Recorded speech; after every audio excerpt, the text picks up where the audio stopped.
ವಿರುದ್ಧವಾಗಿ ಯಾವ ಮಾಜಿ ಸಚಿವನ ವಿರುದ್ಧ ಇಂಥ ಗಂಭೀರವಾಗಿರುವಂತಹ ಭ್ರಷ್ಟಾಚಾರ ಆರೋಪ ಇದ್ದಾಗ ಒಂದಲ್ಲ ಎರಡಲ್ಲ ನೂರಾರು ಕೋಟಿ ರೂಪಾಯಿಗಳನ್ನು ಪರಿಶಿಷ್ಟ ಪಂಗಡದ ಅಭಿವೃದ್ಧಿಗೆ ಆ ಮಕ್ಕಳಿಗೆ ಮೀಸಲಿಟ್ಟಿರ್ತಕ್ಕಂಥ ಹಣವನ್ನು ಲೂಟಿ ಹೊಟ್ಟೆ ಹೊಡೆದಿರ್ತಕ್ಕಂಥ ವ್ಯಕ್ತಿಯನ್ನು ಮತ್ತೆ ಅವತ್ತು ಕ್ಯಾಬಿನೆಟ್ಗೆ ಹ್ಯಾಕ್ ತೆಗೆದುಕೊಳ್ಳೋದಕ್ಕೆ ಸಾಧ್ಯ? ಮುಖ್ಯಮಂತ್ರಿಗಳಿಗೆ ಏನಂತ ಒತ್ತಡ ಇತ್ತು ಮುಖ್ಯಮಂತ್ರಿಗಳ ಮೇಲೆ ಆಗಲಿ ಎಐಸಿಸಿ ಮೇಲೆ ಆಗಲಿ ಅಂತ ಏನು ಒತ್ತಡ ಇತ್ತು?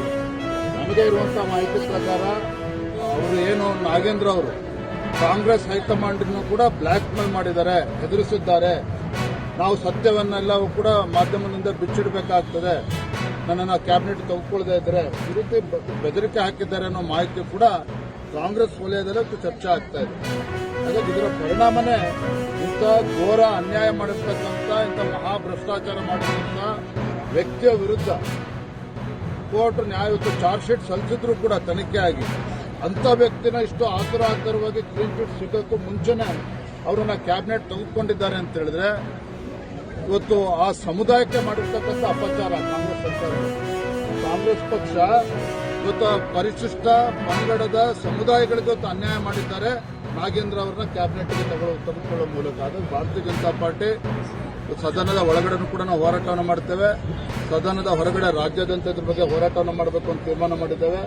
ಯಾವುದೇ ಕಾರಣಕ್ಕೂ ಬಿಡದಿ ಪಾದಯಾತ್ರೆ ಬಗ್ಗೆ ಯಾರಿಗೂ ಕೂಡ ಗೊಂದಲ ಇರುವಂಥ ಅವಶ್ಯಕತೆ ಇಲ್ಲ.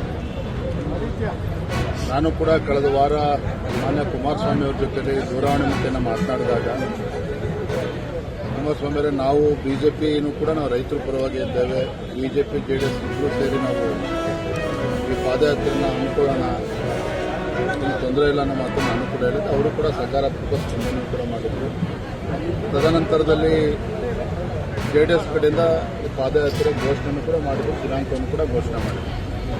ಹಾಗಾಗಿ ನಾವು ಪಕ್ಷದಲ್ಲ ನಮ್ಮ ಹಿರಿಯ ಮುಖಂಡರ ಜೊತೆಯಲ್ಲಿ ಕೂತು ಚರ್ಚೆ ಮಾಡಿದಾಗ ಯಾವುದೇ ಕಾರಣಕ್ಕೂ ಗೊಂದಲ ಮಾಡೋದಕ್ಕೆ ಅವಕಾಶನ ಕೊಡೋದು ಬೇಡ. ಯಾಕಂದರೆ ಈ ಜೆಡಿಎಸ್ ಆಗಲಿ ಬಿಜೆಪಿ ಆಗಲಿ ರೈತರಾಗಲಿ ನಮ್ಮೆಲ್ಲರ ಉದ್ದೇಶ ಒಂದೇ ಇರಬೇಕು, ರೈತರ ಹಿತರಕ್ಷಣೆಯನ್ನು ಕಾಪಾಡಬೇಕು. ಈಗಾಗಲೇ ಜೆಡಿಎಸ್ ಅವರು ದಿನಾಂಕ ಘೋಷಣೆ ಮಾಡಿರೋದ್ರಿಂದ ಸಾಂಕೇತಿಕವಾಗಿ ಸಿಂಬಾಲಿಕ್ ಆಗಿ ನಾವು ಅವ್ರಿಗೆ ಖಂಡಿತ ನಾವು ಬೆಂಬಲವನ್ನು ಕೊಡಬೇಕು. ಸದನದ ಒಳಗಡೆ ಕೂಡ ನಾವು ರೈತರ ಪರ ಹೋರಾಟವನ್ನು ಮಾಡಬೇಕು ಅನ್ನೋ ಮಾತನ್ನು ಚರ್ಚೆ ಮಾಡಿನೇ ಮೊನ್ನೆ ದಿನ ಆರ್ ಅಶೋಕ್ ಅವರು ನಮ್ಮೆಲ್ಲ ಪಕ್ಷವನ್ನು ಹೋದರು. ನಾನು ಹೋಗದೇ ಇರೋಕ್ಕೆ ಬೇರೆ ಏನೂ ಕಾರಣ ಇಲ್ಲ. ಪೂರ್ವ ನಿಗದಿತ ಕಾರ್ಯಕ್ರಮ ಚಿಕ್ಕಬಳ್ಳಾಪುರ ಕೋಲಾರ ವಿಧಾನ ಪರಿಷತ್ ಚುನಾವಣೆ ನಿಮಿತ್ತ 2-3 ಬಾರಿ ಕಾರ್ಯಕ್ರಮಗಳು ನಿಗದಿಯಾಗಿ ನಡೆಸಲಾಗಿದೆ. ಭಾನುವಾರನೇ ಮಾಡಬೇಕು ಅಂತ ಹೇಳೋದು ಅಪೇಕ್ಷೆ ಇತ್ತು. ಅದಕ್ಕೆ ಪೂರ್ವ ನಿಯೋಜಿತ ಕಾರ್ಯಕ್ರಮದ ಪ್ರಕಾರ ನಾನು ನನ್ನ ಕೋಲಾರ ಚಿಕ್ಕಬಳ್ಳಾಪುರ ಹೋಗಿದ್ದೇವೆ. ಮತ್ತು ಸಾಂಕೇತಿಕವಾಗಿ ಅಂತ ಹೇಳಿದ ಮೇಲೆ ನಮ್ಮ ಆರ್ ಅಶೋಕ್ ಅವರು ನಮ್ಮ ಮುಖಂಡೆಲ್ಲ ಹೋಗಿದ್ದಾರೆ. ಹಾಗಾಗಿ ಇದ್ರ ಬಗ್ಗೆ ನಮ್ಮಲ್ಲಿ ಯಾವುದೇ ರೀತಿ ಗೊಂದಲ